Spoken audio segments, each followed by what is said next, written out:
RNZ News at midday. Kia ora, ko Nicola Wright tēnei. The government is close to announcing a deal with multiple countries to boost New Zealand's vaccine stockpile over the coming weeks.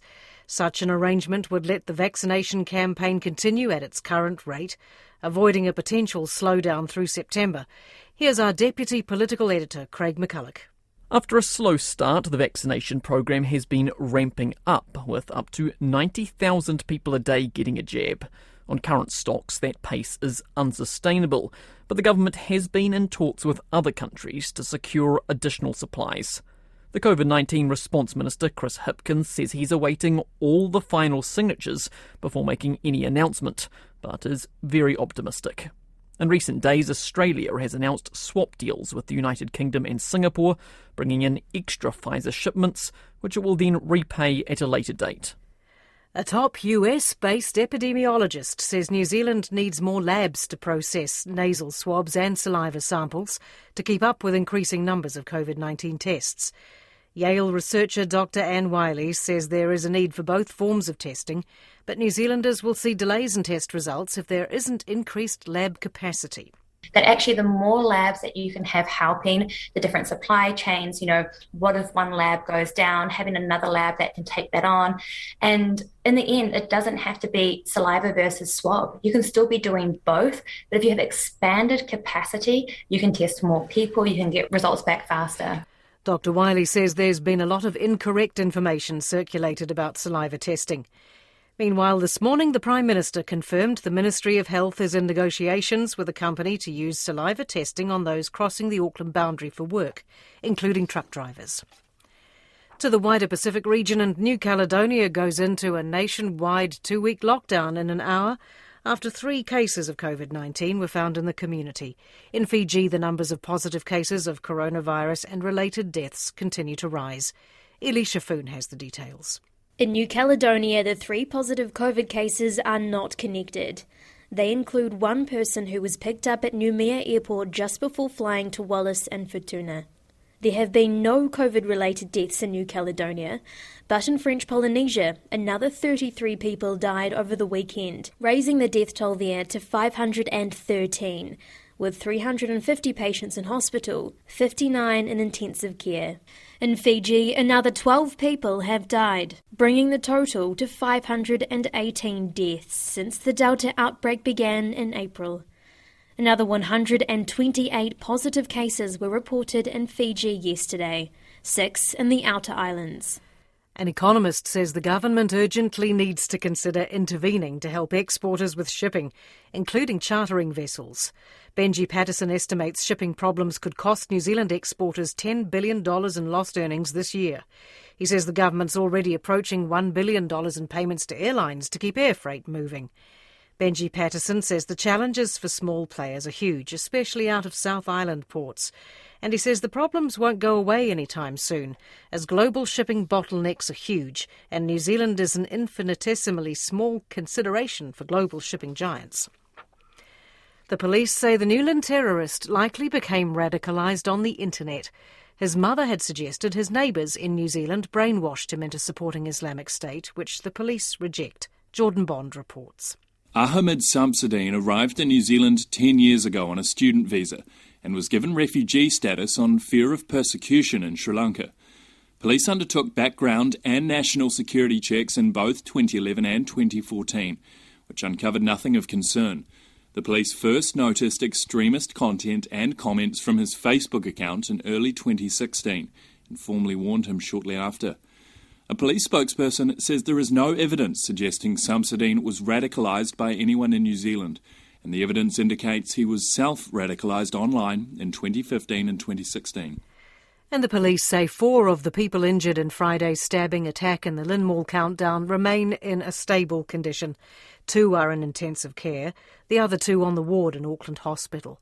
7 people overall, 4 women and 3 men were injured in the attack. 5 were stabbed, a 6th suffered a dislocated shoulder, and the remaining person had a minor injury treated at home. The government has contributed $2 billion as a loan for funding transport projects after Waka Kotahi's revenue was hit hard by the COVID-19 pandemic. Final decisions on the next 3 years of transport funding have been revealed this morning, with just over $24 billion being invested through the National Land Transport Programme. The Transport Minister, Michael Wood, says the funding round was particularly challenging.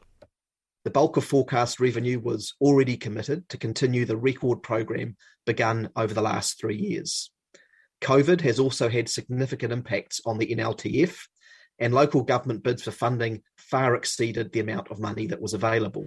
Nearly $6 billion would go toward public transport, walking and cycling, as well as $1.3 billion for rail and $30 million for coastal shipping. It's 12:05. A survey has found 3 out of 5 property owners could not afford to buy their home at its current value. Consumer NZ says that shows a runaway housing market as New Zealand becomes a country divided by property wealth. Tom Kitchen reports. The survey was part of Consumer NZ's sentiment tracker, which randomly surveys 1,500 people every 3 months. It found those aged between 60 and 69 were least likely to afford their own property.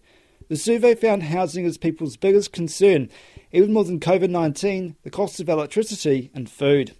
House prices are now more than 12 times the average income. Consumer NZ says many people either need to have a high-paying wage or family assistance to get on the property ladder. Invercargill City Councillors will discuss their 6-month progress report at an emergency meeting this afternoon. The report released yesterday followed an independent review that found a leadership void and the Mayor, Sir Tim Shadbolt, struggling to do his job. The author, Richard Thompson, says good progress has been made, but the Mayor is viewed as stoking discontent. Today, councillors will receive the report and staff recommendations. They include signing off for the project governance group to continue until the end of the 3 years. Locals on Auckland's west coast are asking sightseers flouting lockdown rules to check out flood damage to stay away. Last week, massive downpours washed out a main road and triggered huge slips around the Henga Bethels beach. The narrow main road is busy, with large trucks working to restore road access, while hazardous sinking sand and giant logs pose a danger on the beach. Local Scott Heineman says unwanted visitors from as far away as Takapuna have shown up to sightsee and they're not wearing masks. We've had a lot of people from a little further afield say, I heard there's been some damage and a big flood down there. Let's go and have a look. Even though it's level 4, we've had a lot of people that are not locals coming down to have a gander. Scott Heineman is urging people to stay at home. 2 train units that derailed last month along the Kapiti coast may be out of action for months. A landslip brought down by heavy rain on August the 17th caused a commuter train with 80 passengers off the rails. A report to the Wellington Regional Council estimates they may take several months and up to $500,000 to fix, and that repairs are likely to be delayed due to the availability of parts and labour. The area of the landslip had not been considered high risk. One of the main roads into Nelson is closed because of flooding. Waves are washing over State Highway 6 at Rocks Road. The section between Haven Road and Bisley Ave is closed. The American actor Michael K. Williams has been found dead in his apartment in New York. He was best known for his role as Omar in the television series The Wire. Our correspondent Jagruti Dave reports. Michael K. Williams was best known for his role as Omar Little in The Wire, the cult TV series shining a spotlight on crime in Baltimore. The 54-year-old also starred in Steve McQueen's Oscar-winning film 12 Years a Slave, as well as other hit TV shows such as Boardwalk Empire. Earlier this year, he won an Emmy nomination for his performance in HBO's Lovecraft Country. Since the news of his death was announced, people from the world of film, television and beyond have been paying tribute to the actor. A dahui is in place for Dunedin beaches, where the body of a surfer was discovered last night. The South Coast Board Riders Club says the body was found at Middles Beach. The dahui covers the area between Cape Saunders and Green Island until 6:30 on Wednesday evening. The ban applies to the gathering of kaimoana and recreational activities. That's the news.